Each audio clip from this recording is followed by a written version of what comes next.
So I think right now is interesting that I'm here right now. Amen. Because I told Kristen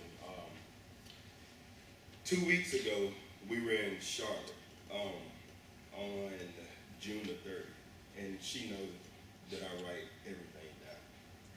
So I was sitting in the car and I was listening to Daniel Floyd speak at Elevation, and one of the first things that he said was, we are often aligned with God before we are assigned to what he has for us. All right.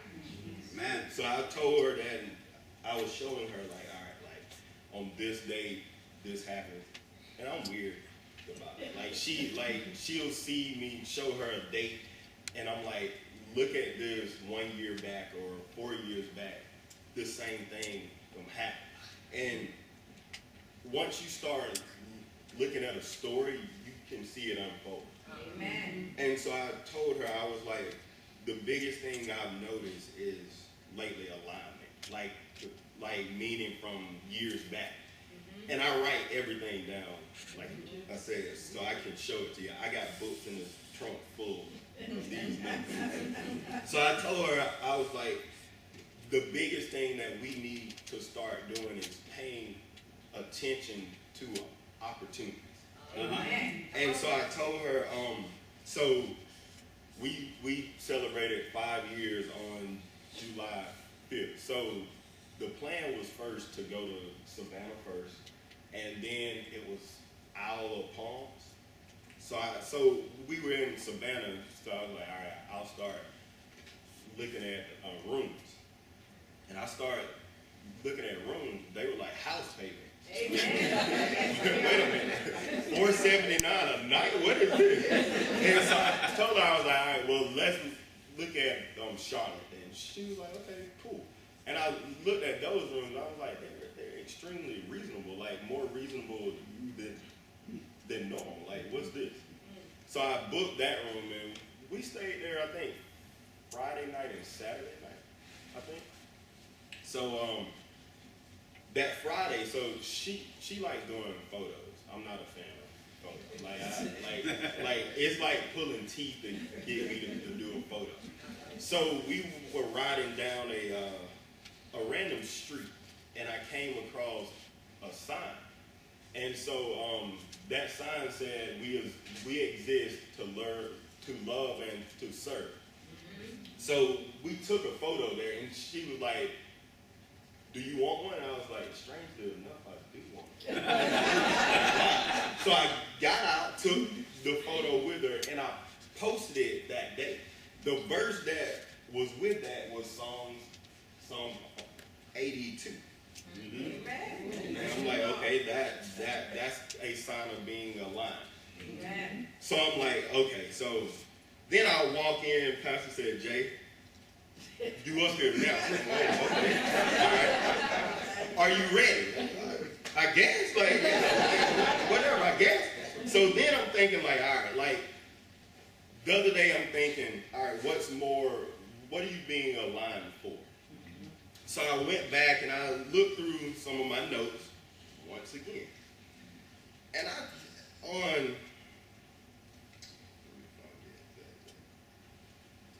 on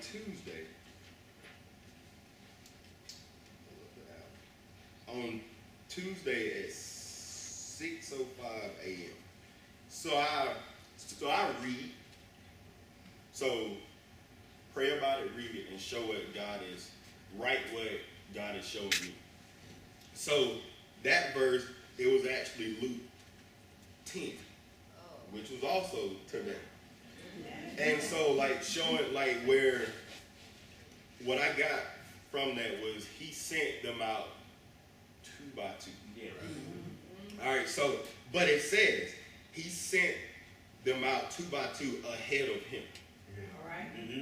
To every town and place where he was about to go. So alignment before assignment, what are you preparing yourself for? What's next? I don't know. But you know that when you are aligned, the biggest thing that we should do is pay attention to what we see and just go where he's sending you for the purpose that he's sending you for. You don't know why. Like, I didn't plan this at all. So I walk in and he was like, I know that you have a word. He didn't say, I think you have a word. Do you have one? He didn't ask me nothing. It's like, I know that you got one. So I'm like, okay, well, if you know it and God told you that, then I do. Amen. So here's the title for today. And it actually came from a reading of mine the other day. It's called Obstacles, Action, and Opportunity. Obstacles, action, and opportunity. Before I dive into teaching this, I always like to go over on definitions. So if we think about an obstacle, what's that? A problem. How many of us plan on things going wrong? You don't plan on that. And if people tell you that, it's like, okay, like you probably expected it to go wrong, but you didn't plan on it going wrong. And so I think about like obstacles, like they are everywhere. And it's like for me, the obstacle was, all right, you were injured 3 times, now what? And so I didn't see that then, but now I see that was an obstacle that yielded itself as an opportunity because I took action. And so now seeing that, what's action? What's the definition of action here? Movement, to do, somebody over here said, put something to work. Put something to work. And that goes back to faith plus work. Your faith means nothing if you don't work. Amen. And like that's kind of hard for us to think about, but if I believe in something, my faith will show due to my works. Yeah. All right, so now opportunities. Everybody wants an opportunity to do something. Everybody, that's what we call dreams. You dream of this. You dream of an opportunity to do something. What is it? So now, I want to show you this in the story of Luke 19. Let's go to Luke 19, 1 first. We can start off with 1 to gain the context. And I'll read from the NIV version. Luke 19:1 says, Jesus entered Jericho and was passing through. So from the start of that, we see that he entered and he was doing what? Passing through. So he was going somewhere else. He was just walking through. And 19:2 says, a man was there by the name of Zacchaeus. He was a chief tax collector and wealthy. So he had money, obviously. Right? And so if we look at that, it's like, all right, so why was it relevant that we know that? If we keep reading, we'll find out why. Can somebody read 19:3 for me? He wanted to see who Jesus was, but because he was short, he could not see over the crowd. He wanted to see, but because he was short, he could not see over the crowd. So, first obstacle, he was what? Short. He could do nothing about being short. That's how he was born. That was how it is. But right before that, it told you that he was wealthy. Yeah. He was wealthy because he worked to get that way. But he was short because he was born that way. Amen. What do you do about that? Climb a tree. What do you do about that? Climb a tree. He had options there, though. He could have just sat there and be like, man, I'm short, but I'm rich.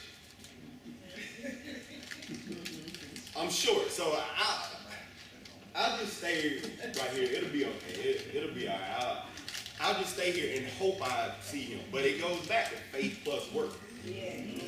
So this is what he did. It says he wanted to see who Jesus was. Yeah. He wanted to just see it for himself. And I think that's so important for us to study the word and see it for ourselves. And not just go off of what you tell me. No, I gotta study it for myself so I can get wisdom, knowledge, and the context of it. Yeah. So it says, so that's his first obstacle. Second thing, 19:4. Can somebody read that for me? 19:4. So he ran ahead on the sycamore fig tree to see him, since Jesus was coming that way. So let me tell you about last week, obstacle for me. So it was an obstacle before the action. So last week in planning the backpack drive, which I got the idea from my buddy Tim B. And so I told Kristen this on might have been a Tuesday or a Monday. And it was in motion a few hours later. And she was like, you did it already? I was like, yeah, like, dude. And so, but it was planned, but the guy called me back on Friday, and he was like, Jay, I'm sorry, man, but we didn't get the schedule in early enough, so we won't be able to do it at this specific spot on the 3rd. So I'm like, so is it nothing that we can do about it? He was like, right now, I don't think so, but I'm going to get you in contact with a few people who you may be able to reach out to. So I'm like, all right, cool. She knew I was mad. I was mad about it because I'm like, man, like that was planned, it was structured, and it was just something that we could do to serve other people. And so like when I get mad about something now, I get real quiet. Yeah. And I go into a planning mode, trying to fix this, fix that, fix this, fix that. And it's funny that last night, my mom told her, she was like, Jay has always been the one that tries to fix everything. And he may tear it up in the process of trying to fix it, but we're going to figure it out.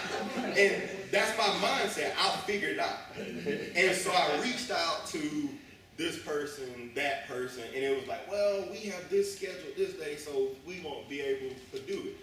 Last night, a lady called me. She was like, hey, she said, I think God sent you on my way. And I was like, okay, she said that, and so now listen. And she said, what are you doing August the 10th? That was the original date that we wanted to do this, that it was unplanned. So I'm like, all right, wow. And she gave me the times, and I'm like, yes, ma'am, we can do that. And so she was like, so we can do it. I was like, yes, ma'am, we're good. And so she's going to send me the stuff later, and it's done. And so I thought about that, and I'm like, now, in that case, there was an obstacle, but it inspired action. I don't believe in sitting still and just standing back doing nothing, because when you look back, your only question is, what could I have done? Right. Are you just going to sit back and just be like, man, I could have done this, I should have done this, or what exactly did I do? What did you do? 19:4 says, so he ran ahead. He didn't walk ahead, he ran ahead. And if you notice, it gave you context right before that. It says, because he was short, he could not see over the crowd. But he couldn't see over them, but he could see what? That tree. He ran towards that tree. In my mind, I'm just picturing a crowded street, people and somebody running full speed and everybody like, what lost his mind? What is he doing? But he had a purpose there. He was going because of what he wanted. Yeah. He wanted to see who? Jesus. All right? That was his action. His obstacle-inspired action. And in that, it said he ran and climbed. Now, if you running and start climbing, that's some serious stuff. He ran full speed and started climbing. I guarantee you then they probably looked at him like, what is wrong with this guy? So now his action, he did what? He ran. He ran. And he did what? Climbed. Okay, ran and climbed. 19:5 says what? When Jesus reached the spot, he looked up and said to him, Zacchaeus, come down immediately. I must stay at your house today. So it says when Jesus reached the spot, not a spot, the spot. So that must have been where he was going. The spot. And it's just all about more alignment. Like, all right, what made him go to the tree and the spot? It says he climbed a sycamore fig tree. I'm thinking if there's one there, there's more than one. Yes. Possibly. What made him climb that tree? It was the tallest. All right, so now if it's the tallest, that also means it's the highest what? Tree. And the highest climb up there. So he could have took options then, like, all right, no, I ain't going that high. I go to that tree though, but I'm not going to that one. No, he climbed that tree. And so what happened there is that inspired an opportunity, but that opportunity wasn't necessarily what he thought it was going to be. He just wanted to do what? See Jesus. Jesus walked and said what? I must come to your I'm house. coming to your house. That's right. What? Me? With me? And then it says back, he was a chief tax collector. Yes. Back then, that wasn't a good thing.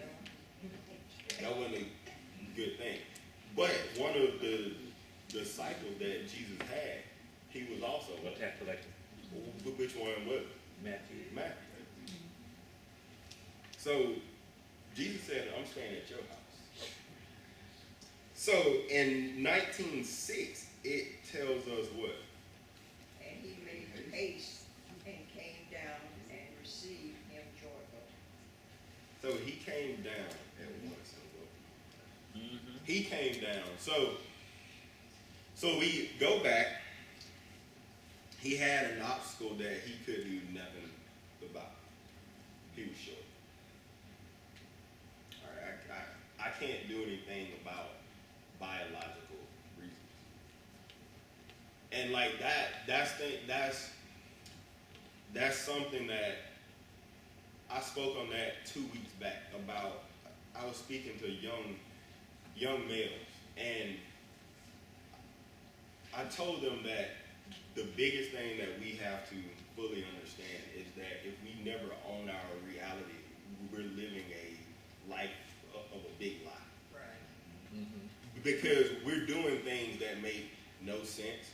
We're not living a life of purpose, and we're just getting by.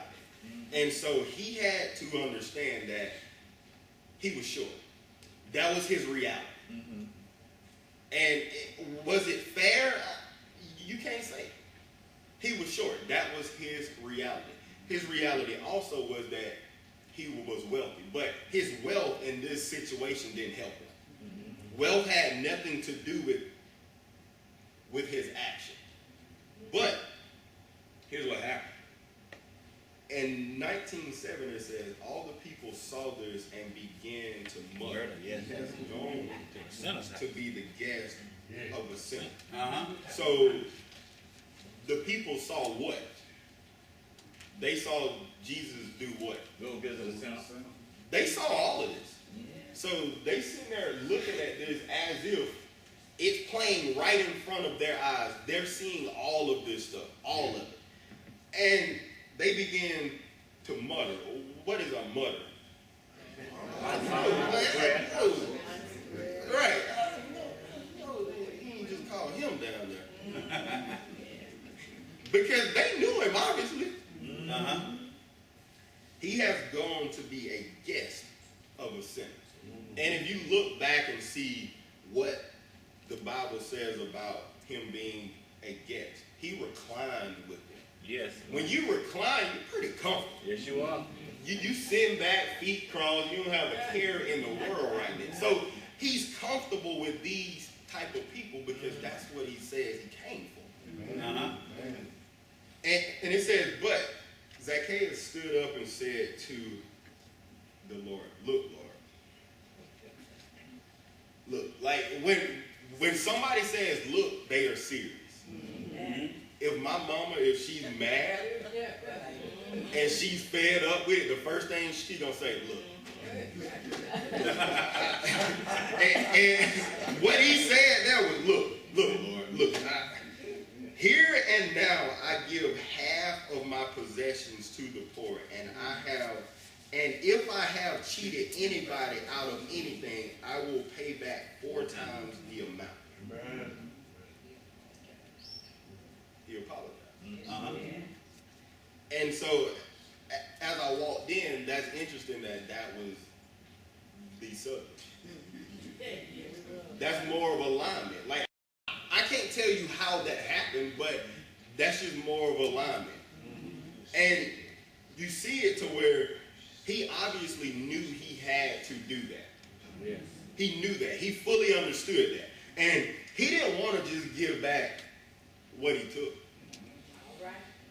He said, I will pay back 4 times the amount. So if he took $40, he gives them back $160.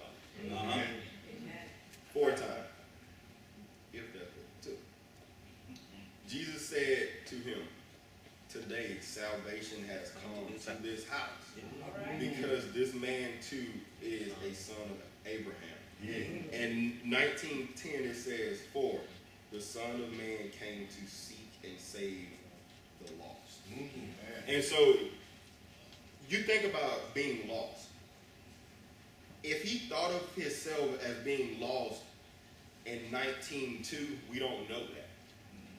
We do know that his description was this. He was a chief tax collector. A chief means he was the big dog. And he was wealthy, but he was short. And he could not see over the crowd. So think about if there was one thing that was changed in there that could have changed the whole dynamic of this. If he was tall, how would this be? We don't know.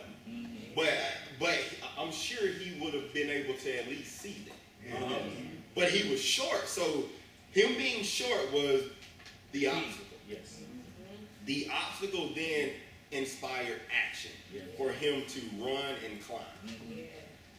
After he ran and climbed, what happened? The opportunity came because it inspired action. And so I think like when we have obstacles, the biggest thing for us is to be able to sit back. And like for me, like being able to act immediately, that's what sports allows you to have to do that. In a split second, you act right then. And so now I see myself where I want to do that, but sometimes it's like, all right, step back real quick. See it first. See what's going on. Plan it, then move forward. If God says, move forward. So like, she knows, like, my thing is, if something goes wrong, I'm in a state of repairing it. All right, let's fix this, let's do it now. Sometimes she'll say, chill out. And like, for me, like, I never really understood what that meant. Because I'm go. And now that I'm older, like, she'll see, like, you're pretty chill now. Why?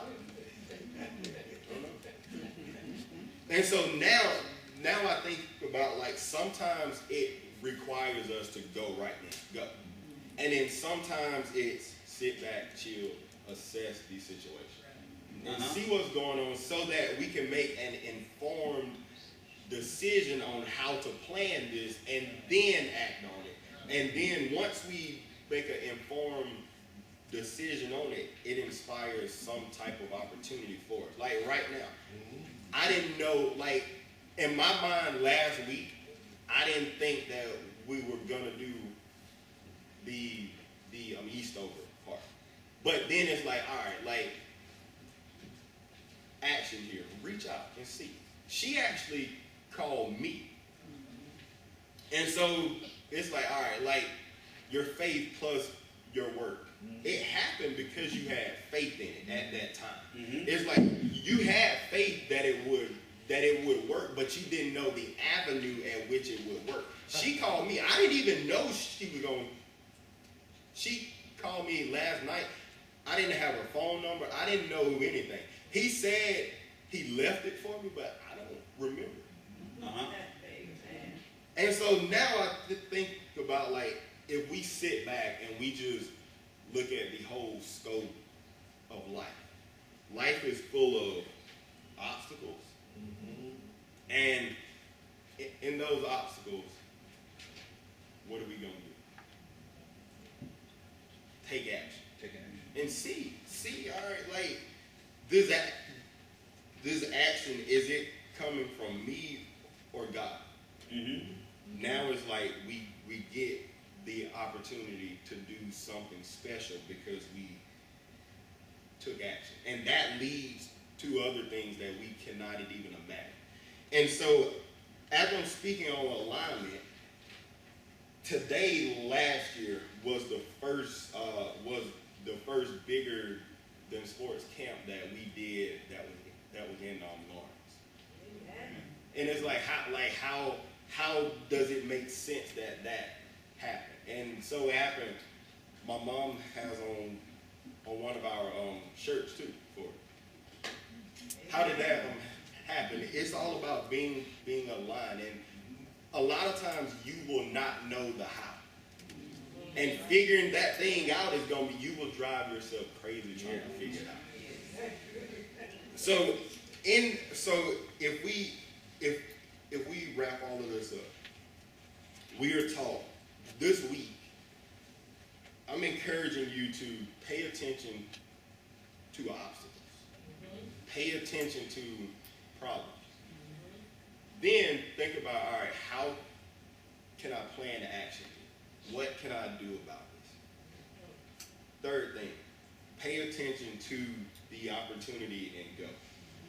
And I think right now there's an opportunity that Zacchaeus took, and Jesus said because of this, it brought salvation on what? On his house. That house. So right now, if it's in your heart to follow Jesus, it's a verse that we hear consistently. Romans 10:9 says, if you declare with your mouth Jesus is Lord and believe in your heart that God raised you from the dead, you will be saved. 10 says, for it is with your heart that you believe and are justified, and it is with your mouth that you profess your faith and are saved. If that's you right now, I want you to raise your hand.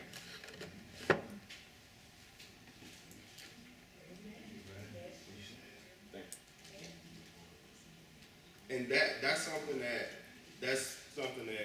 in that moment, Zacchaeus I'm sure he wasn't even thinking about that.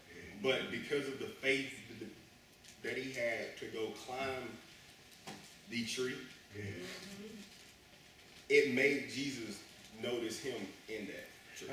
And it brought salvation to his house because of the faith that he had in Jesus. Thank you all.